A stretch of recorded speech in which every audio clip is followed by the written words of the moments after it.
Magandang araw sa aking mga manonood. Welcome back to my YouTube channel. Ang channel na tamang information lamang ang isi-share sa inyo. Para sa ating mga senior citizens, hindi na kailangan ng mga bagong senior ID para makakuha ng tulong. Ito ay ayon po sa OSCA. Hindi na kailangang palitan pa ang mga identification card ng mga senior citizens sa Cebu City. Ito po ang paglilinaw ng Office of the Senior Citizens Affairs or OSCA bago ang pamamahagi ng tulong pinansyal mula sa pamahalaang lungsod sa susunod na buwan. Bakit ito sinasabi ng OSCA ngayon? Ito ay dahil matapos kumalat ang impormasyon online hinggil sa di umano'y bagong patakaran tungkol sa kanilang mga ID.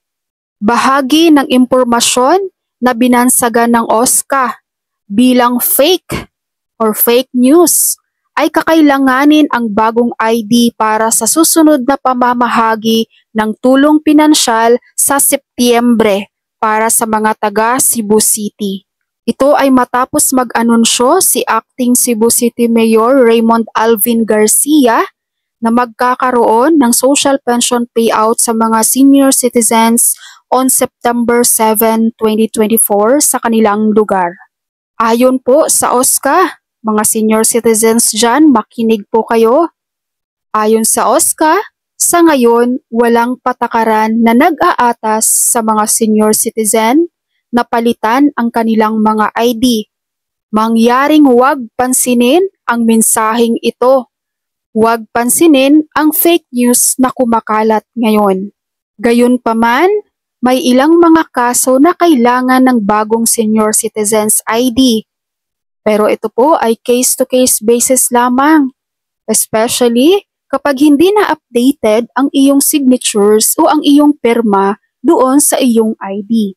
At isa pang dahilan, kapag outdated na po ang iyong pictures or nabubura na po ang iyong pictures doon sa iyong OSCA ID.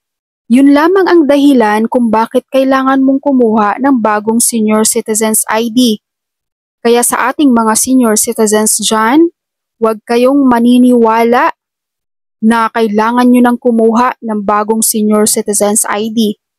Dahil ito ay nanggaling mismo sa OSCA na hindi nyo kailangan ng bagong senior citizens ID. Kaya para sa mga senior citizens dyan, mag-ingat po kayo. Dahil baka ito po ay gamitin sa inyo upang kayo ay lukuhin o i-scam. So huwag maniwala sa sabi-sabi na kailangan nyong kumuha ng bagong senior citizens ID. Yun lamang po ang aking informations na hatid sa inyo ngayong araw. Maraming salamat sa panonood. God bless you all.